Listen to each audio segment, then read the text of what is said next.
이제 우리 하나님 말씀은 로마서 15장입니다. 로마서 15장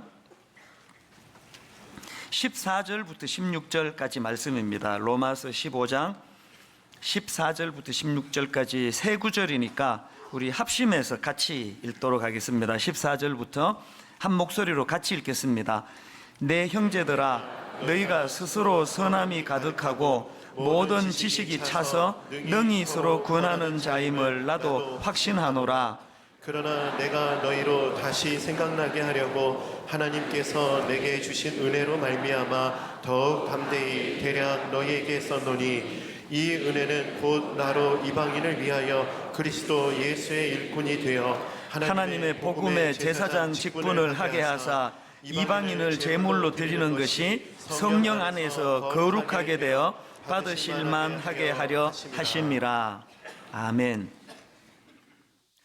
여러 번 말씀드렸지만 로마서는 크게 두 파트로 나눌 수 있는데, 전반부인 1장부터 11장까지에서는 교리를 다루고 있고, 후반부인 12장부터 16장까지에서는 그 교리에 대한 적용인 삶과 윤리를 다루고 있다, 그런 말씀을 드렸었는데요.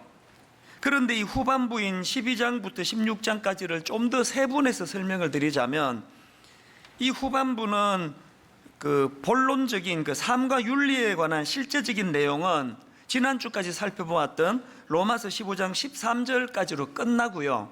이제 오늘부터 살펴보게 될 로마서 15장 14절부터는 이제 이 로마서 전체에 대한 결론이다, 이렇게 받아들이시면 됩니다.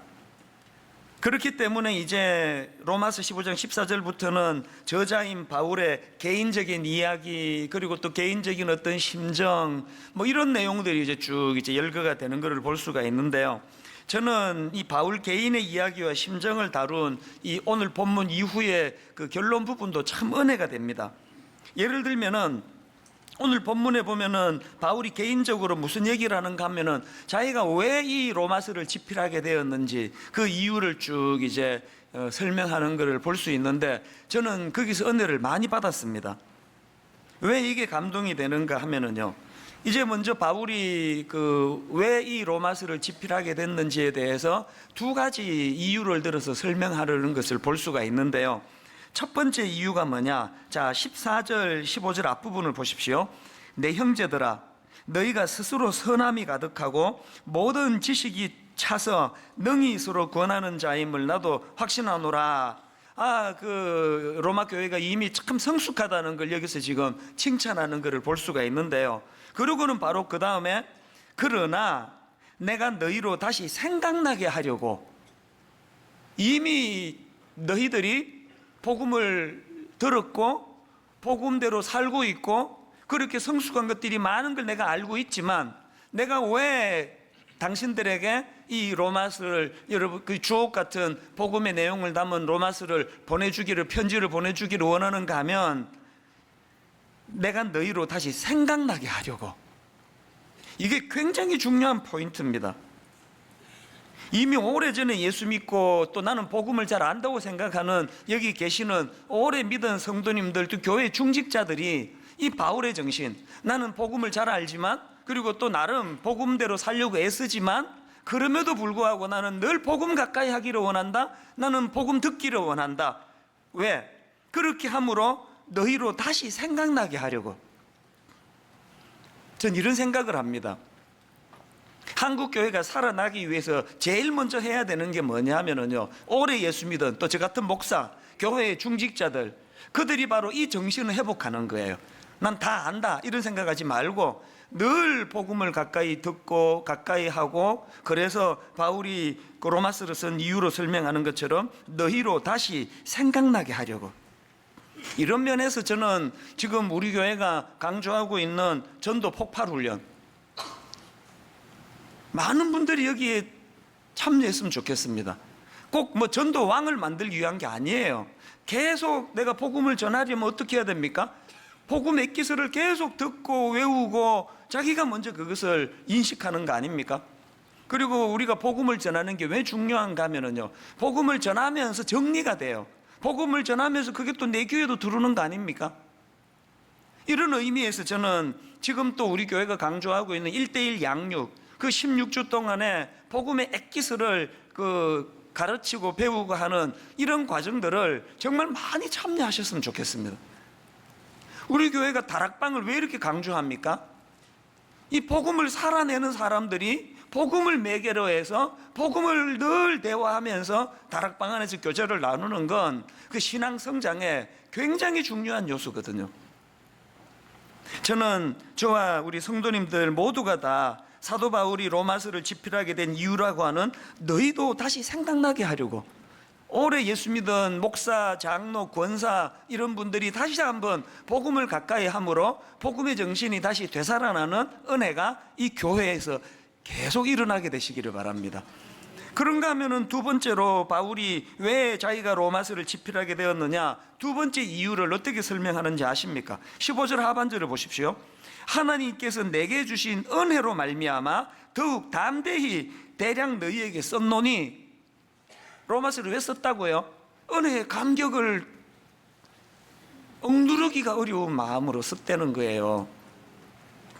제가 이 바울이 참 부러운 것이요, 그리고 또 바울에게서 제가 정말 배우고 싶은 게, 바울은 자신이 행하는 모든 행동의 동기가 다 은혜에 대한 감격이에요. 이 은혜에 대한 감격이 동기가 돼서 행하는 행동들이 거기에 얼마나 역동적이고 에너지가 넘치겠습니까? 뭐 이런 말들 하지 않습니까? 자녀 교육할 때 머리 좋은 놈은 노력하는 놈 못 당하고, 노력하는 놈은 즐기는 놈 못 당한다. 이상하게 꼭 이럴 때 놈 그러더라고요. 그러나 저는 나이가 들어갈수록 이거 정말 이것만큼 진리가 진리 아닙니까? 아무리 머리 좋아도요, 노력하는 사람 못 당합니다. 그리고 또 내가 뭐 노력을 하려고 해도 내가 즐겁지 않은데 한계가 있는 거 아닙니까? 바울을 보면은 자기 모든 행동의 그 출발점이 복음에 대한 감격이기 때문에 즐거운 거예요. 기쁜 거예요. 사실 여러분, 이 로마서 우리 이번에 공부해봐서 알지만요, 남이 쓰다 놓은 그 공부하는데 읽는데도 이렇게 어려운데 이걸 지금 집필한다고 했을 때 이게 얼마나 어려운 작업이었겠습니까? 근데 바울이 이걸 너무나 기쁘게, 너무나 즐겁게 할 수 있는 건 그렇게 하게 된 동기가 은혜에 대한 감격이.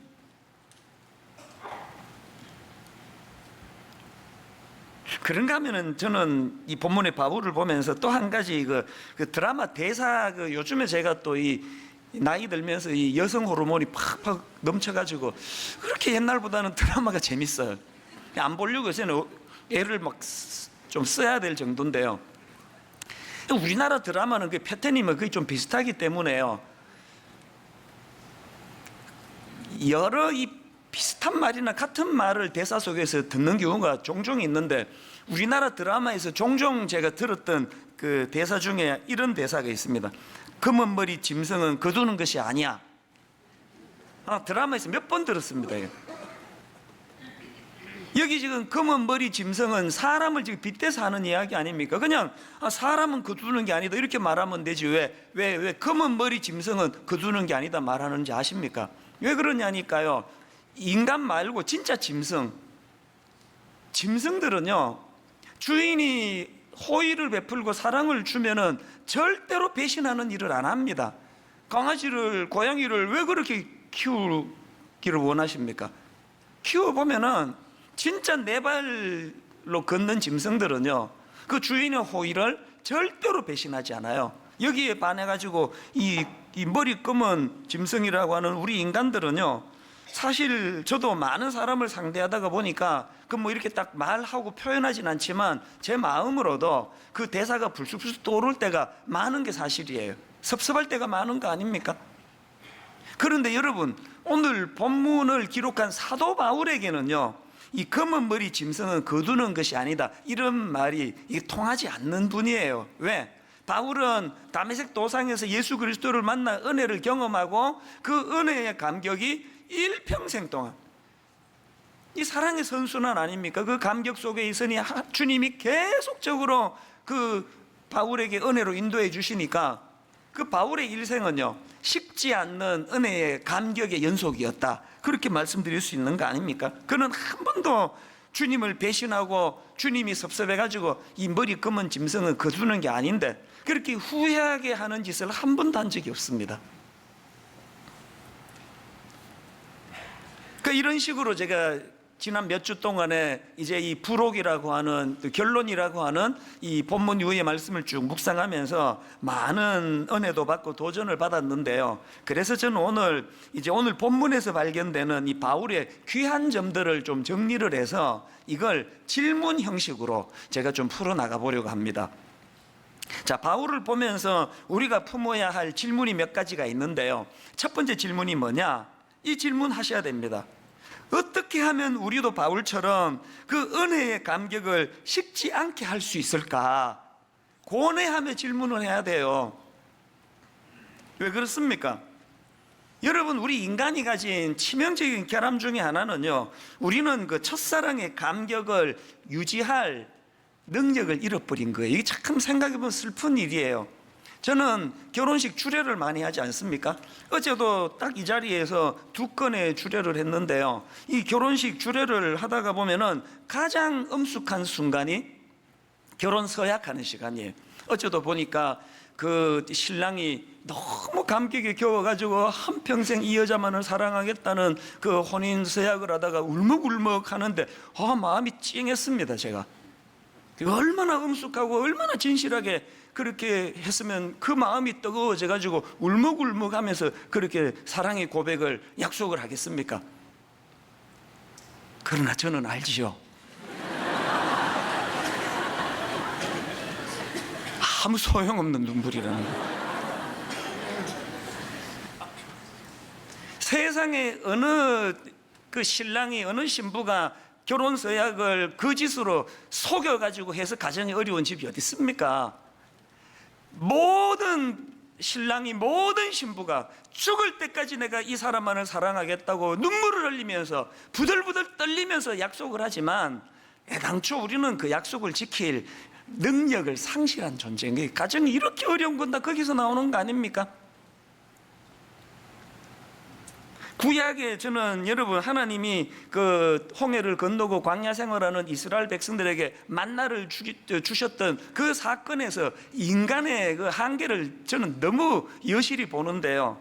자, 여러분 출애굽기 16장 31절을 한번 보십시오. 이스라엘 족속이 그 이름을 만나라 하였으며 같이 희고 맛은 꿀 섞은 과자 같았더라. 한번 상상을 해보세요.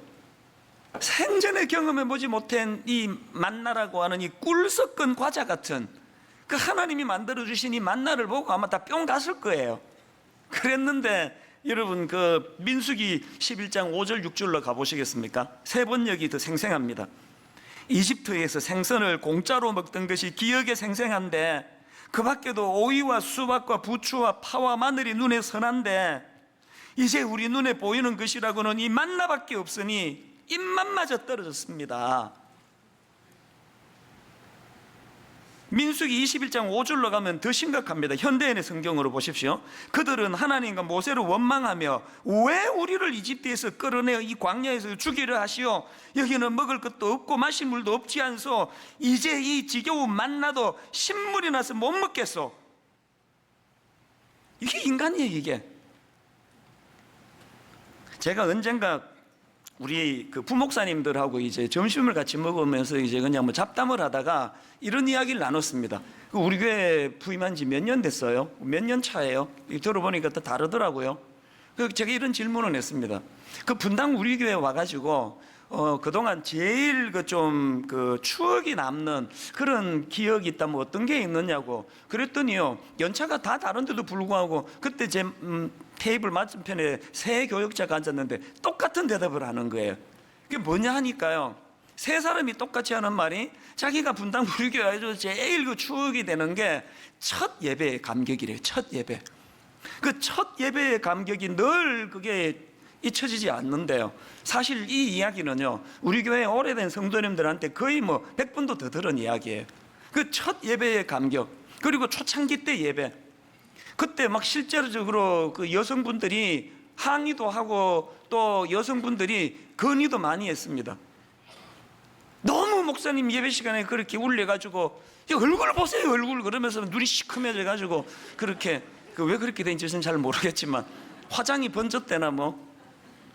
그래서 그냥 화장실에 가가지고 막 그냥 화장 고치고 그리고 그 크리넥스를 비치해 달라 이거는 지금 뭐 계속 우리를 너무 고문하는 거다 막. 그리고 그 지난주에 어떤 분 초창기 얘기 들어보니까 뭐 애들도 그렇게 많이 울었대. 그때는 엄마가 우니까 따라 우는지 어쨌는지 그러면서 이제 이구동성으로 우리 교회에서의 첫 예배를 잊을 수 없다는 거예요.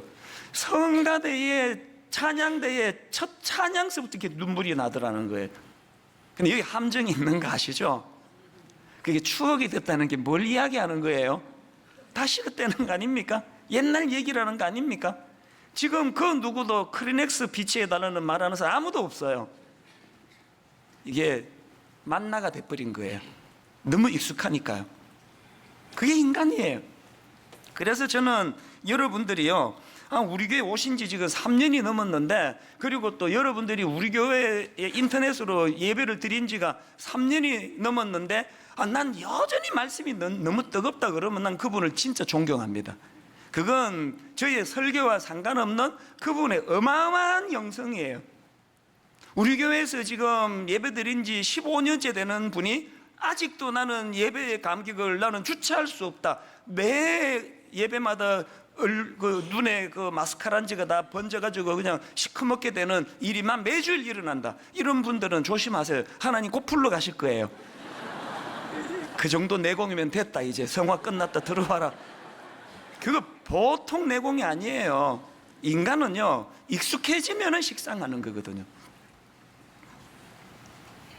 제가 매 여름마다 그 설교를 내려놓는 이유가 여기 있는 거 아닙니까? 다양한 목사님들 설교 들려드리고 나 자신도 식상을 하니까 계속 몸부림을 치고 싶은 거거든요. 여러분, 이런 점에서 바울이 얼마나 대단합니까?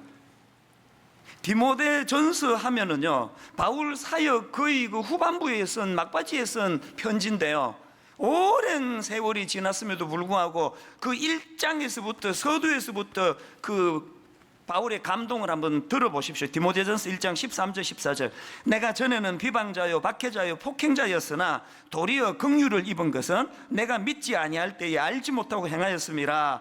우리 주의 은혜가 그리스도 예수 안에 있는 믿음과 사랑과 함께 넘치도록 풍성하였도다.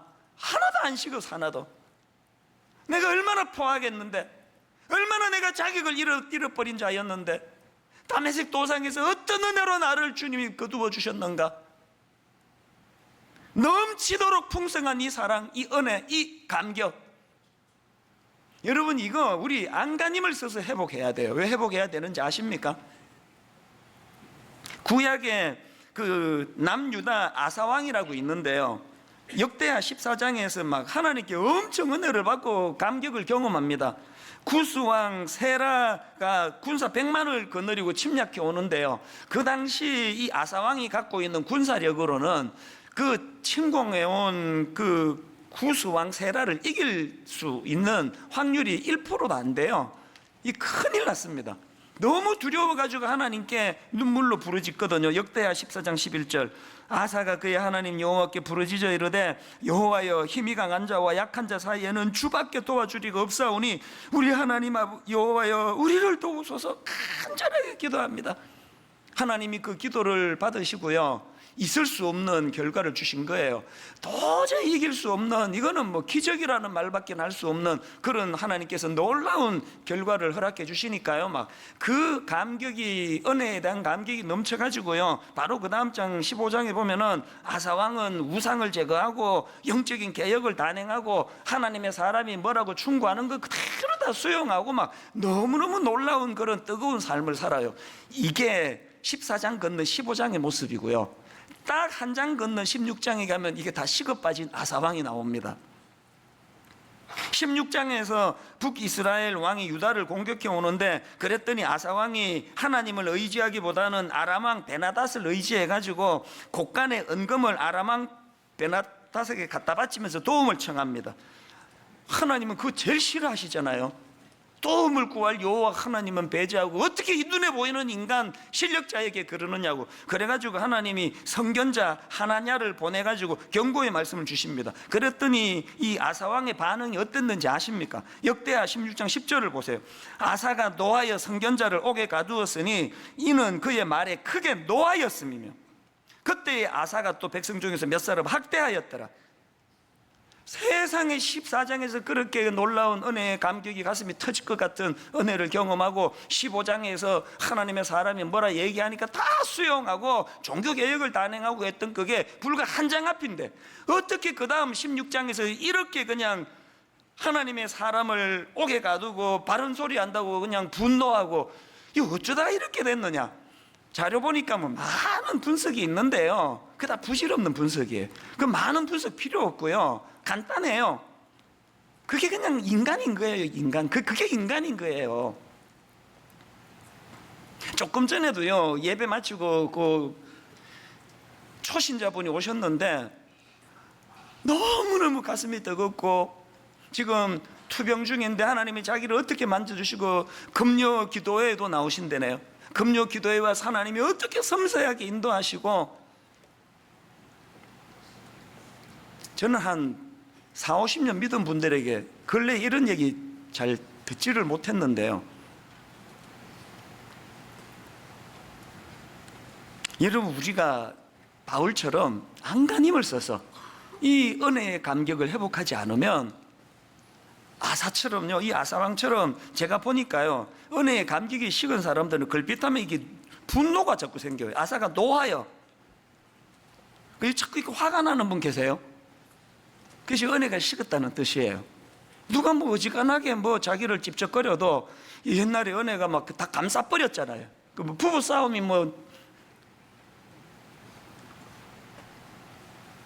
구약의 솔로몬 왕을 봐도 결국 초심을 못 잡은 거, 구약의 사울 왕을 봐도 그 처음에 그 뜨거움을 그 놓쳐버린 거, 심지어는 우리가 존경에 맞지 않는 다윗 왕도 마찬가지 아닙니까? 여러분 생각해 보세요.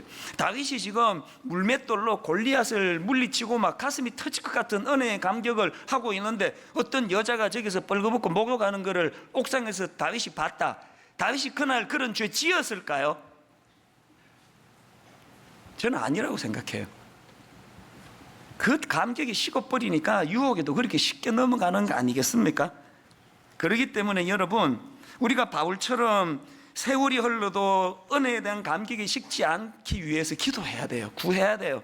그리고 베드로전서 5장 12절의 권면을 잊으시면 안 됩니다. 내가 신실한 형제로 아는 실로아노로 말미암아 너희에게 간단히 써서 권하고 이것이 하나님의 참된 은혜임을 증언하노니, 그 다음 들어보세요. 너희는 이 은혜에 굳게 서라. 너희는 이 은혜에 굳게 서라. 그런가 하면은 사도 바울을 보면서 던져야 되는 두 번째 질문이 뭐겠습니까? 이 질문 하셔야 돼요. 어떻게 하면 우리도 바울처럼 은혜의 감격을 이 사명으로 연결시킬 수 있을까? 바울의 위대함이 전 이거라고 생각합니다. 16절을 보세요. 이 은혜는 곧 나로 이방인을 위하여 그리스도 예수의 일꾼이 되어, 은혜의 감격을 바울은 사명으로 연결시키는 거예요. 다메섹 도상에서 주님이 어떤 은혜를 내게 주셨던가 그 가슴만 자꾸 뜨거워지는 게 아니라 그 일을 통하여 이방인들을 주님 앞으로 인도하는 사명자로 부르셨다는 걸 같이 기억하는 거예요. 제가 이번에 살을 좀 뺐잖아요. 좀이 아니고 많이 뺐거든요. 힘 하나도 안 들이고. 원리를 이제 공부를 해보니까요, 모든 종류의 다이어트는 딱 하나예요. 딱 하나. 두 가지네요. 하나는요, 나쁜 거 안 먹고 좋은 거 먹는 거예요. 가려서 먹는 게 다이어트에 가장 중요하고요. 그 다음 중요한 게 뭔지 아십니까? 활동하는 양보다 적게 먹는 거예요. 우린 지금 활동에 비해서 너무 많이 먹으니까 제가 막 창피하게 막 복부 비만, 여름 되니까 앞으로 걱정이 바지도 안 맞고 이거 어떻게 해야 되나, 이 단추를 겨울에는 끌고 다녀도 들키질 않는데 여름에는 이 단추를 끌고 다니면 안 되는데, 이런 걱정을 많이 했다가 요즘에는 또 걱정이에요. 바지가 너무 남아가지고 헐렁헐렁거려 가지고요. 제가 그 공부를 좀 했거든요. 활동하는 양보다 음식 적게 먹으면 돼요. 반대로 먹은 만큼 활동하면 되더라고요. 그래서 요즘에 제 아침에요, 한 6시, 어떨 때 5시 40분에 교회를 갑니다. 10분이면 가는 거리예요. 걸어가면. 그 길을요, 제가 새벽에 가방 들고 출근하면서 빠르게 걷다가 뛰다가 한번 그 꼴을 한번 상상을 해보세요. 50대 아저씨가 지금 출근하면서 확 뛰다가 빠르게 걷다가 또 성도도 종종 만나요. 한 40분씩 아침에 그렇게 뛰어서 사무실 들어가거든요. 왜 그렇게 할까요? 먹은 것보다 활동을 더 많이 하려고 그런 거예요. 오늘 우리가요, 영적으로 복부 비만인 거 아시죠? 계속 은혜 받겠다고, 은혜 주시옵소서, 목사님 은혜 주세요. 그래서 받은 은혜를 여기에만 계속 지금 우리 가슴에다가 이거를 자꾸 보관하다가 보니까 그 감정이라는 거는, 감동이라는 건 지난주보다 조금 더 세야지 이게 오는 거 아닙니까? 그러니까 계속 우리 목사님 이번 한 주 동안 쓸데없는 짓 안 하고 설교 좀 많이 했겠지? 그래서 또 우리를 뜨겁게 만들겠지? 계속 가슴만 뜨거워지니까 다 복부 비만이 걸린 거 아닙니까 지금? 바울이 우리에게 보여주는 중요한 메시지가 뭐예요? 바울은 은혜의 감격을 고여두지 않고 사명으로, 이거를 계속 사명으로. 그 페이스북 창업자 마크 저커버그라고, 이분 세계적으로 유명한 분인데요. 이분에게 굉장히 재밌는 특징이 하나 있는데, 옷을 딱 한 벌만 입는다는 거예요. 회색 티셔츠 딱 한 벌만. 전 세계에서 제일 부자 중에 하나라고 하는 이분이 옷 딱 한 벌 같은 색깔이에요. 그래서 이제 언젠가 페이스북 사용자들하고 질의응답하는 행사에서 누가 직구전 질문을 했습니다. 이렇게 질문했습니다. 아니 당신은 왜 매일 똑같은 티셔츠만 입습니까? 그 다음 질문도, 입고 있는 그 티셔츠가 다 한 벌입니까? 여러 벌 같은 색깔입니까? 그런 질문을 했는데요, 저는 이분의 대답이 너무나 감동적이었습니다. 왜 맨날 똑같은 옷 하나만 입고 다니느냐고, 티 하나만 입고 다니냐는 질문에 대한 대답을 한번 들어보십시오. 저는 최대한 단순하게 살려고 노력하는데요, 가능한 한 다른 모든 의사결정을 최소화하고 우리 페이스북 커뮤니티를 위한 일에만 집중하고 싶기 때문입니다. 여러 심리학 가설들은 말합니다. 사소한 의사결정들, 예를 들면 뭘 입을지, 뭘 먹을지 등등에 대한 것들도 피로가 쌓이게 되고 에너지를 소모시킨다고요. 저는 매일 10억 명이 넘는 분들에게 도움을 제공하는 일을 하는데, 제가 조금이라도 제 에너지를 사소한 개인사에 낭비하고 싶지 않습니다. 이런 생각으로 저는 저의 모든 에너지를 최고의 제품과 서비스를 만들고 우리들이 우리의 목적을 달성할 수 있도록 도우며 그들이 소중한 사람들과 연결하는 일을 돕는 우리의 미션을 달성하기 위해 바치기를 원합니다. 이게 매일 회색 티셔츠만을 입고 다니는 이유입니다. 저는 그 글을 받고 진짜 도전받았습니다. 에너지를 조금이라도 쓸데없는 데 낭비하고 싶지 않아가지고, 옷 고르는 데조차도 에너지를 쓰고 싶지 않아가지고 한 가지 옷만 입는다는 이 사업하는 이 사람의 그 정신을, 저는 목사 아닙니까? 영혼을 섬기는 일 아닙니까? 내가 얼마나 그동안 사소하고 쓸데없는데 에너지를 낭비했는지를 철저하게 제가 반성하게 되더라고요. 예전에는요, 무슨 SNS에서 누가 저를 모함하나, 또 뭐 오해해가지고 저에 대해서 그 글을 잘못 쓰면은 그거 내가 친절하게 그거 아니라고 다 달아주고 옛날에는 그랬거든요. 지금요, 자체를 보지를 않아요. 누가 모함을 하건 누가 저를 오해를 하건 그거에 내가 에너지를 쓰고 싶지 않다는 의지를 제가 가지는 거예요. 여러분 교회 생활하다가 누가 여러분과 좀 성격이 좀 안 맞아가지고 뭐라고 좀 삐져 있는 거, 그게 그렇게 신경이 쓰이세요? 누가 여러분 뒤에서 그냥 여러분 한마디 욕을 했다, 막 거기에 막 온 에너지가 다 가 있다는 건 뭘 의미합니까? 에너지 쓸 데가 지금 별로 없다는 거 아닙니까? 진짜 은혜의 감격이 여러분 회복되기를 원하십니까? 그 에너지를 사명으로 써요. 사명으로. 어떻게 해서든지 아끼고 줄이고 쓸데없는 데 에너지 쓰지 말고. 그러고 있는데 지난 어제 참 저 하나님이 놀라워요. 지금 이런 것들로 제가 지금 말씀을 준비하고 있는데, 바로 우리 그 교구 목사님이, 국내 선교부 담당 목사님이 메일하고 사진을 보내왔는데요, 거기에 제가 그 찡한 감동을 받은 포인트 하나가 있는데요, 어제 이제 우리 교회 이웃사랑부 도배팀하고 또 사역반 훈련생 분들 한 60여 명이 지방에 이제 어느 교회로 섬기고 온 모양이에요. 그 시골 교회 얼마나 환경이 열악합니까? 비가 오면 침수되고, 목사님 집무실은 곰팡이가 썰어 있고, 벽지는 낡아 얼룩지고 찢겨지고, 장판은 오래돼서 냄새가 나고, 이런 가슴 아픈 그 시골 교회에 60여 명이 내려가 가지고요, 포크레인을 가지고 사전공사 며칠 전에 미리 해놓고, 그리고는 어제 방수공사, 배수판 공사, 보도블럭 깔고 시멘트 치기, 교회 내부 도배, 장판 교체, 페인트 칠, 싱크대와 온수기 기정으로 인한 설치, 교회 청소, 이런 사역을 펼쳤다는 게 그 부목사가 써준 그대로 내가 읽어드린 거예요. 12시간을 그렇게 노동을 하고 왔는데요, 이분들이 그런 일이 자기들 직업이 아니다 보니까 허리를 못 펴겠더래요.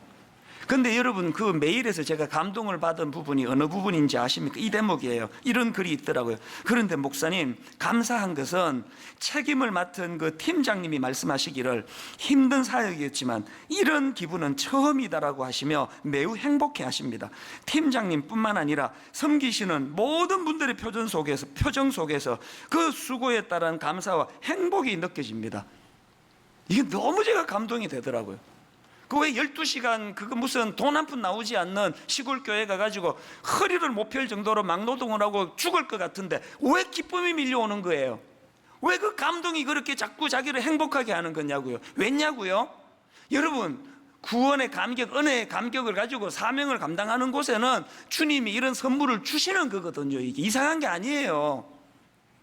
맛보고 계세요, 이런 거? 그 왜 자꾸 인생이 이렇게 권태스러우세요? 그렇게 다 갖추고 계시면서 쓸데없는 에너지 줄이고 사명을 감당, 사명. 마지막 세 번째로요, 사도 바울을 보면서 해야 되는 질문이 하나 더 있습니다. 세 번째 질문 뭐냐? 어떻게 하면 그 사명을 영혼 사랑과 복음 증거로 연결시킬 수 있을까? 여러분, 이 질문을 해야 돼요. 16절을 계속해서 보십시오.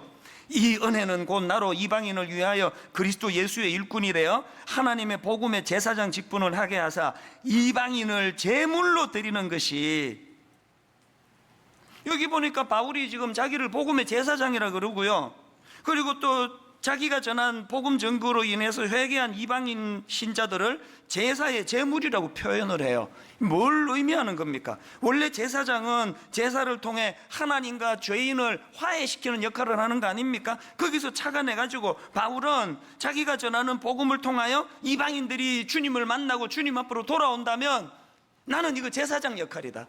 뭘 의미합니까? 바울은요, 온통 복음의 열정을 사명에다 갖다 들이부었는데, 교회 크게 만드는 것도 그 목표가 아니고 조직 잘 만드는 것도 바울의 목표가 아니에요. 온통 바울의 목표는 한 영혼이 돌아오는 것, 영혼에 대한 영혼 사랑, 복음 증거. 그 바울의 이 한 영혼에 대한 열정 때문에 그가 겪어야 했던 대가 지불이 얼마나 엄청났습니까? 자, 고린도전서 4장 11절부터 14절 바울의 심정을 느끼면서 우리 같이 한번 읽어보시겠습니까? 바로 이 시각까지 우리가 줄이고 목마르며 헐벗고 매맞으며 정처가 없고 또 수고하여 친히 손으로 일을 하며 모욕을 당한 즉 축복하고 박해를 받은 즉 참고 비방을 받은 즉 권면하니 우리가 지금까지 세상의 더러운 것과 만물의 찌꺼기같이 되었도다.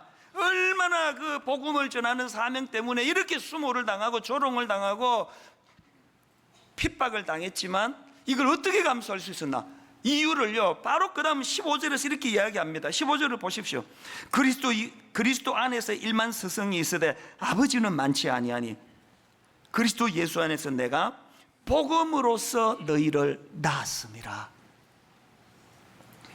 한 영혼을 향한 바울의 그 열정이 그 모든 고난과 수모와 이걸 다 견뎌내게 만든 거예요. 부끄럽지만 바울의 이 정신은요, 제 목회 8년 동안에 저 역시도 목회를 그만둬야 되겠다, 더 이상 나는 이제 할 수가 없다, 그렇게 회의가 온 적도 있고 목회를 진짜 그만두려고 한 적도 몇 번 있었지만 끝까지 제가 그것을 그만둘 수 없게 만든 원동력은 이거예요. 오늘 내가 이 작은 수고를 통해 바울이 고백한 것처럼 그리스도 예수 안에서 내가 복음으로서 너희를 낳았음이라. 우리 교회에서 예수님을 만나고 우리 교회에서 첫사랑이 회복이 되고 우리 교회에서 죽은 고목 같은 그 오래 믿은 그 성도들 심령수의 복음의 꽃이 피어나는 이런 일만 가능하다면 하나님, 제가 이것을 잘 견디기를 원합니다. 견뎌내기를 원합니다. 그러면서 여기까지 온 거예요. 아까 결혼식 말씀을 드렸지만요, 다 아시지만 제 주례는요, 무슨 본문을 쓰든지 내용이 사실은 똑같아요. 본문만 다 다르지 주례 내용은 똑같아요. 그래서 아마 우리 교회에 오래 다니신 분들은 제 주례 설교를 다 외우시는 분도 계실 거예요. 제가 왜 똑같은 주례를 하는지 아십니까? 두 가지 이유가 있어요. 지난주에 그 신랑 신부한테 내가 최고의 주례사로 말씀으로 권면을 했으면 이번 주에는 그것보다 좀 약한 걸로 전하기가 싫은 거예요. 가장 좋은 걸로 축복하고 싶은 게 하나 있고, 더 큰 이유가 뭔지 아세요? 여러분, 제 결혼 주례 설교의 핵심은요, 교회에 생전 처음 와보는 축하객들, 교회에서 상처받아가지고 교회를 떠났다가 지금 20년 만에 교회 문턱을 처음 밟아보는 사람들, 이런 믿지 않는 사람들에게 오늘 제 이 주례 설교가 그들에게, 야, 이 교회가 이게 좋은 데구나, 이게. 모든 관심은 거기에. 우리 성도가 뭐 같은 거 한 100번 들어가지고 좀 지루하면은 뭐 할 수 없는 거 아닙니까?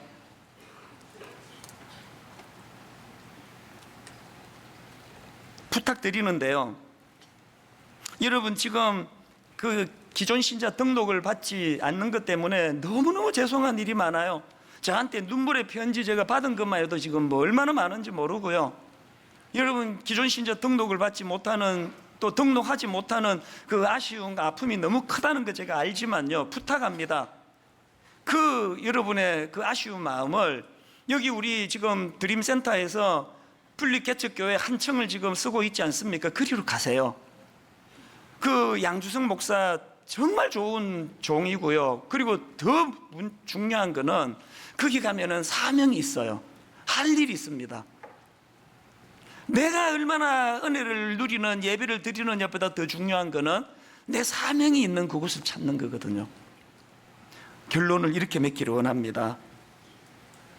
바울이 가졌던 이 세 가지 정신 하나하나 살펴보시면서 디모데전서 1장 12절에 바울의 이 고백, 나를 능하게 하신 그리스도 예수 우리 주께 내가 감사함은, 나를 능하게 하신 그리스도 예수 우리 주께 내가 감사함은, 세 번역으로 보니까 나는 나에게 능력을 주신 우리 주 그리스도 예수님께 감사를 드립니다. 사명을 감당할 때 어떤 능력을 주님이 주시는가를 경험하며 누리며, 그래서 여러분 인생에 권태감이라는 것은 자리 잡지 못하는 은혜가 주는 사명으로 회복하는 저와 여러분 되시기를 주님 이름으로 축복합니다. 오늘 설교 제목이 뚜렷한 이유인데요, 로마서를 기록한 이유를 가지고 제가 이 제목을 정했지만 우리 인생도 뚜렷한 이유가 있기를 원합니다. 오늘 말씀을 기억하시면서 우리 찬양,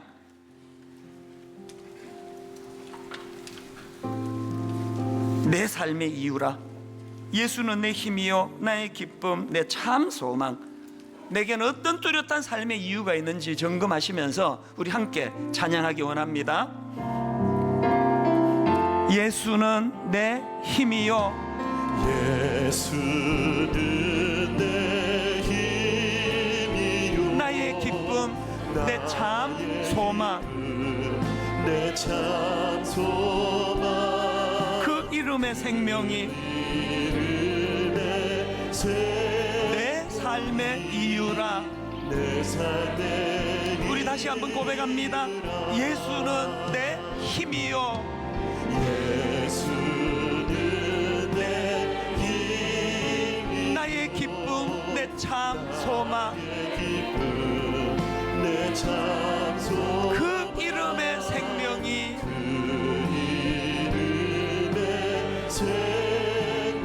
내 삶의 이유라.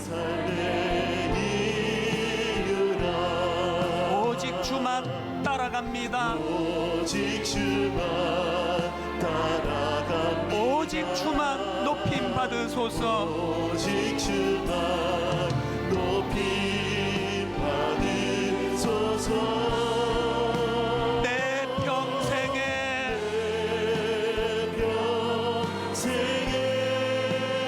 그 이름을, 그의 선하심을 세상에 노래합니다.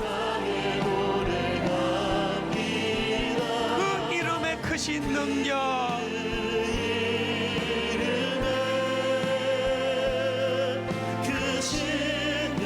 영원한 생명이 내 삶의 이유라. 한 번 더 여러분 눈물로 호소하고 촉구하는데요, 정말 은혜의 감격이 회복되시기를 바라요. 그리고 그 은혜의 감격을 내 사명으로 연결시키고 영혼을 살리는 일로 연결시키면, 그 페이스북 창시자 그 부자가 똑같은 옷, 맨날 같은 옷 한 벌 입고 다니는 이유가 옷 고르는 것조차도 에너지를 낭비하고 싶지 않다고 하는 그 정신이, 여러분 교회 생활하다가 억울한 일 한두 번 당합니까? 이상한 사람 만나가지고 억장이 무너지는 상처를 받는 일을 겪을 때 그 상처로부터 우리가 자유할 수 있는 비결이 있다면, 내가 이런 시시한 사람하고 내가 에너지를 내가 낭비하고 싶지 않다. 난 이 사람을 뛰어넘을 것이다. 하나님, 내가 갖고 있는 에너지를 아끼고 또 아껴서 정말 가치 있는 사명을 향하여 생명을 살리는 데 쓰기를 원합니다. 이것이 내 삶의 이유입니다. 이런 마음을 가지고 우리 다시 한번 고백하는데요, 2절 이렇게 찬양합니다. 내가 사나 죽으나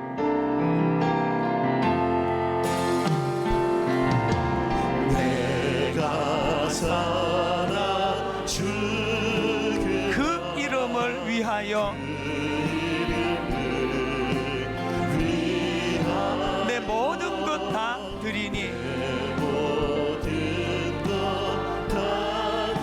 나를 받으소서. 은혜의 감격을 가지고 사명을 가지고 오직 주만 따라갑니다. 오직 주만 따라갑니다. 오직 주만 높임 받으소서. 오직 주만 높임 받으소서. 여러분, 회복된 감격을 가지고 은혜의 감격으로 내 평생에 그 이름을,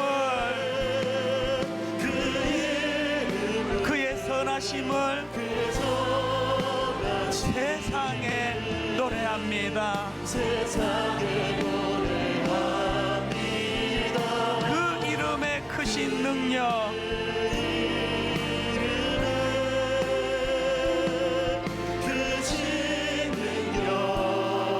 영원한 생명이 내 삶의 이유라. 우리 다시 한번 선포할까요? 오직 주만 따라갑니다. 오직 주만 따라갑니다. 오직 주만 높임 받으소서. 오직 주만 높임. 우리에게 이 사명이 있다면, 이 꿈이 있다면, 내 평생에 그의 이름을,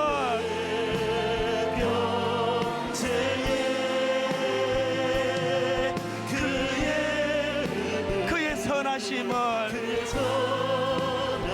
세상에 노래합니다. 그 이름의 크신 능력,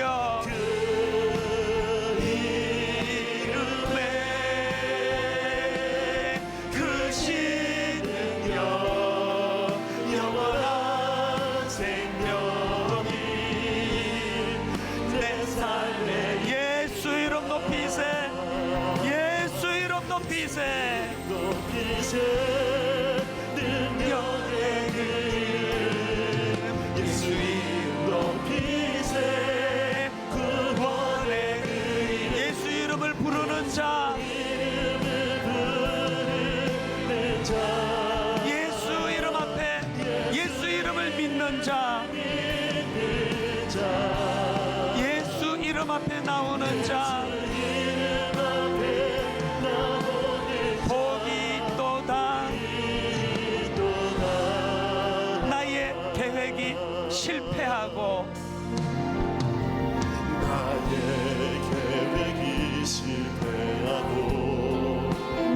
소망이 끊어질 때, 여러분 그럴 때 어떻게 해야 됩니까? 삶의 주관자 되신 그분 앞에 나의 무릎을 꿇어 경배하네. 이렇게 고백하시겠습니까? 나의 삶을 그분께 맡길 때. 이거 경험하십니까? 비로소 나의 마음 평안해. 구원의 반석 되신 예수의 이름은 소리 높여 찬송하네. 선포합니다. 예수 이름 높이세. 능력의 그 이름, 예수 이름 높이세. 구원의 그 이름, 예수 이름을 부르는 자, 예수 이름을 믿는 자, 예수 이름 앞에 나오는 자,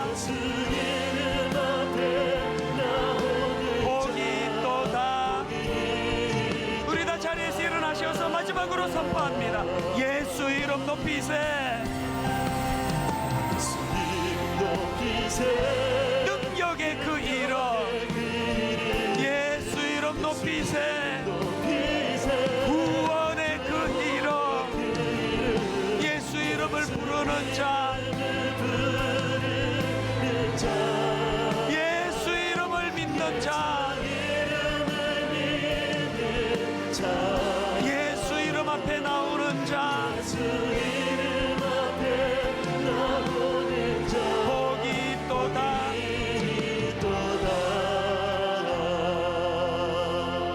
살아계신 하나님 아버지, 오늘 예배하는 가운데 마음에 허무함이 밀려드는 사람, 그렇게 은혜를 많이 받고 감격을 누렸음에도 그것 다 빠져나가고 은혜의 감격, 구원의 감격이 식어 냉랭한 가슴으로 함께 예배를 드리는, 도대체 사명이 뭔지도 모르고 온통 하나님 주신 놀라운 에너지를 그 쓰잘데없는 감정 낭비에 쏟고 있는 인생, 이런 연약한 인생들을 불러 모아주시며 이 주옥 같은 바울의 그 놀라운 정신을 가르쳐 주셨으니 아버지 하나님, 능력의 주님 앞에 은혜를 구합니다. 바울이 가졌던 그 은혜의 감격을 저희들에게도 회복시켜 주시옵소서. 바울이 가졌던 그 은혜의 감격을 그저 감상적인 것에 머무르지 않도록 사람을 살리고 생명을 살리는 일에 사명을 감당하는 물줄기로 그것을 사용했던 사도 바울처럼 아버지, 저희들도 더 이상 에너지 낭비하지 아니하고 누가 뭐라고 그렇게 비난하고 비판할 때 그거 대응하느라고 에너지 다 흘리지 아니하고 그저 내 에너지는 영혼을 살리는 일, 사람을 구해내는 일, 아버지, 이런 가치 있는 사명을 향하여 온 우리의 에너지를 다 집중할 수 있도록 은혜 내려주시기를 원합니다. 우리 믿는 저희들 내면에 허물한 자리 잡을 수 없고 권태감은 자리 잡을 수 없고 날마다 가슴이 뜨겁고 날마다 가슴이 벅차며 날마다 새롭게 하시는 그 은혜에 아버지 하나님, 믿는 자로서의 감격이 회복되게 하여 주시옵소서. 내가 전에는 비방자요 박해자요 폭행자였으나 도리어 긍휼을 입은 것은 내가 믿지 아니할 때에 알지 못하고 행하였음이라. 우리 주의 은혜가 그리스도 예수 안에 있는 믿음과 사랑과 함께 넘치도록 풍성하였느니라. 이번 한 주간 이 말씀이 그대로 구현되는 아름다운 한 주간 되도록 인도하여 주시옵소서. 우리 주 예수 그리스도의 은혜와 하나님 아버지의 다함없는 사랑과 성령님의 감동, 감화, 위로, 교통, 충만하심의 역사가 오늘 주신 말씀 마음에 담고 회복과 치유를 향하여 잃어버린 사명을 다시 되찾는 그 꿈을 향하여 달려가기로 다짐하며 예배하는 모든 주의 자녀들 머리 위에 지금부터 영원토록 함께 하시기를 간절히 축원하옵나이다. 아멘.